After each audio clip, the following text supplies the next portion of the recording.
자, 오늘은 지난 영상에 이어서 삼성 계열사인 세안그룹 이재찬 회장의 자살에 관한 미스터리에 대해 설명을 드리도록 하겠습니다.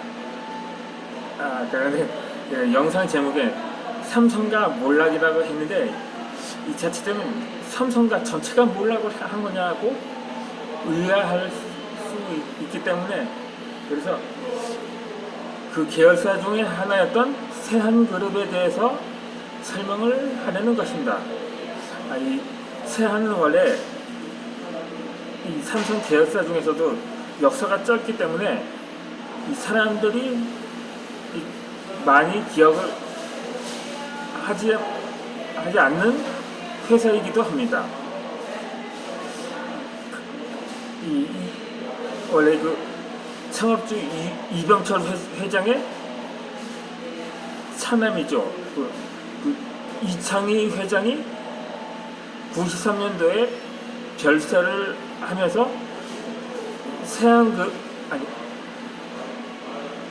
원래 맡았던 그것도 제 삼성 계열사 중에 하나였는데, 이 제일합성을 정리하고 세운 회사가 세안그룹이었습니다. 그러다가 2000년도에 최종 부도 처리하면서 재계에서 사라졌는데, 하지만 그 회사가 추진한 것 중에 것이 있습니다. 둘리라고 아실 것입니다. 원래 잡지만 했던 둘리를 애니메이션으로 재탄생시킨 업체가 바로 세안이었습니다. 근데 세안 동화라고 제작사명으로 알고 있거든요. 주로 미디어 사업을 했었거든요. 그런데 그리고 아무리 IMF가 위력적이었다고 하지만 회사 하나가 부도 처리되면 제가 이전 영상에서 말씀드렸듯이 정말 이 기업은 사라진다고 해도 기업인은 여전히 생존하는 사례가 많았거든요. 배우의 김우중 회장도 이미 99년도에 워크아웃 되었는데, 그러니까 20년 후에 김 회장이 사망을 했거든요. 거의 뭐 나이가 되었으니까요. 그런데 이재찬 회장이 세안그룹이 부도가 난 이후 10년 동안 생존했다가 그제서야 추신다 자살을 했다는 것 자체가 이 미스터리라는 거죠. 대체로 이 사회에 지위가 높은 사람들이 자살을 했다고 하면 먼저 의문을 제기하는 경우가 많았거든요. 노무현 전 대통령도 그랬었고, 주로 이 자살이 아니라 타살 의혹이 그것이었던 거죠. 그리고 또 현대 재계서를 1위였다가 IMF 이후 2위로 내려앉았긴 했지만 여전히 이 현대는 건재합니다. 그러다 물론 계열사로 여러 계열로 분리가 되었긴 하지만 그 중에 바로 하나의 타살 의혹을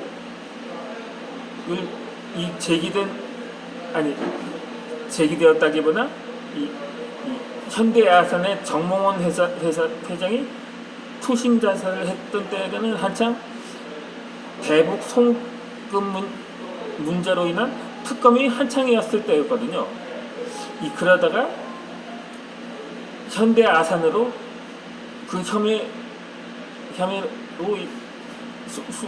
수사망이 좁혀오다 결국 스스로 목숨을 끊었는데 그 후로 몇 년 동안은 그 정몽원 회장이 자살한 게 아니고 타살했다는 의혹이 제기된 바 있었던 거죠.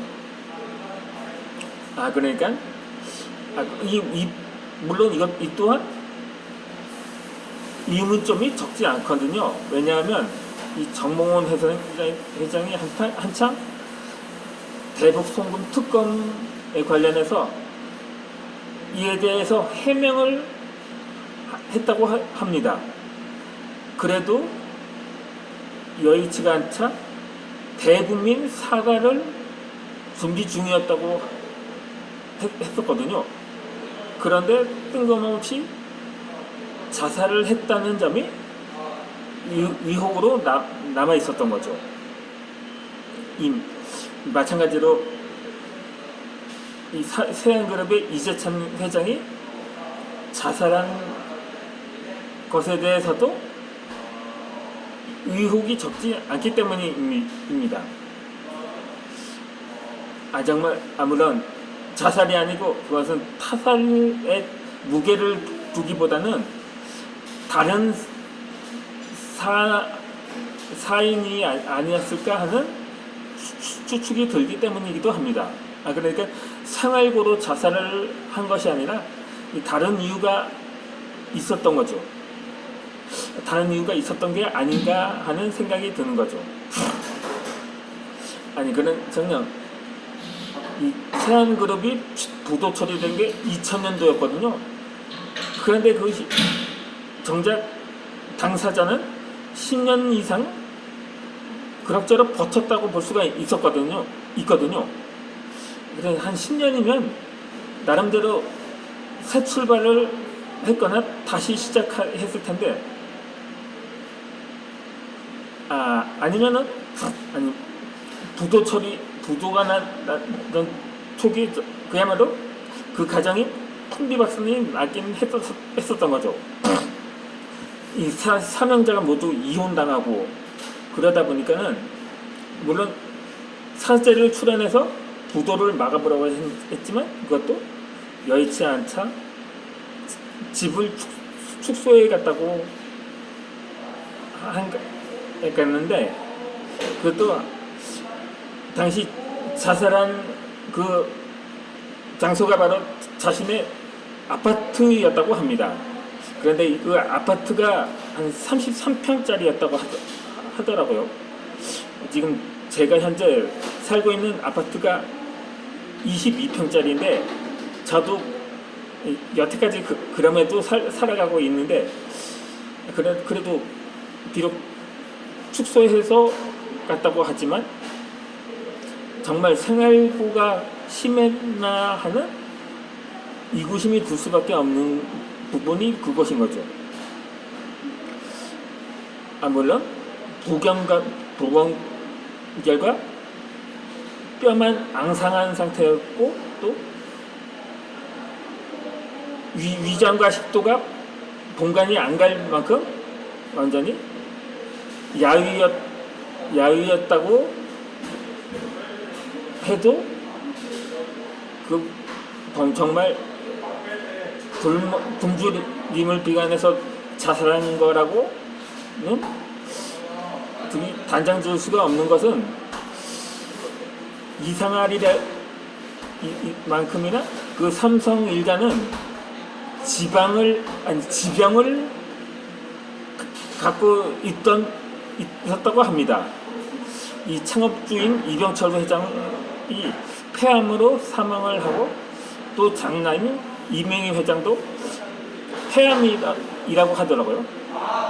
그리고 이건희 회장은 심근경색으로 한 6년 동안 투병을 하다가 지난해 사망을 했는데, 그런데 이 쓰러지기 전에도 간암 수술을 받은 적이 있다고 합니다. 그리고 또 그 장녀인 이부진은 회장이 아니라 신라 호텔 사장도 어렸을 때부터 병약해서 학창 시절에는 등교하던 중에 쓰러지기도 했다고 하더라고요.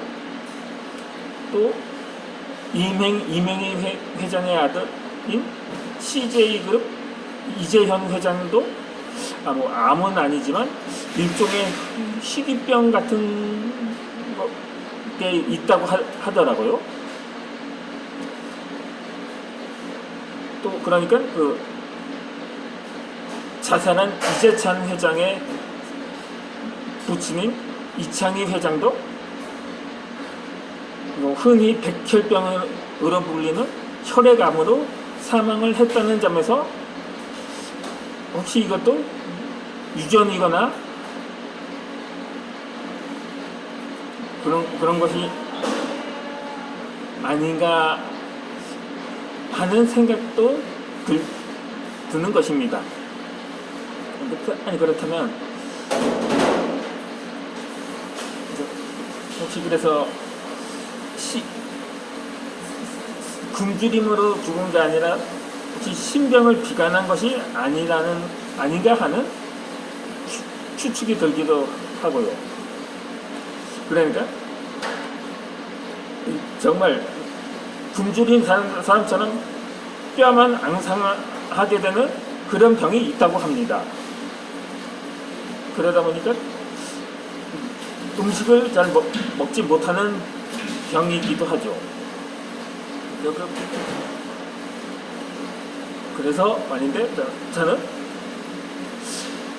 그렇다고 정말 설령 굶어 죽었다고 치더라도 그렇다면 회사 내에 사내 유보금이나 비자금이라도 있을 텐데 그것마저 없다면 주위 사람들로부터 정말 청렴한 사람들이다 라면서 덕망이 높거나 존경을 받았을 테죠.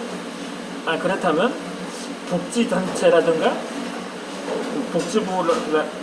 복지부에서라도 그 땡전 몇 푼이라도 쥐어졌을 텐데 그러지 않았다는 것도 이 의구심이 들 수밖에 없는 부분이기도 합니다.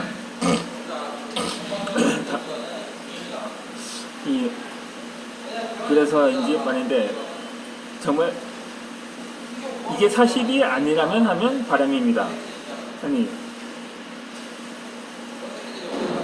삼성 계열사 그러니까 그것도 이 창업주가 전주 이씨거든요. 전주 이씨 중에서도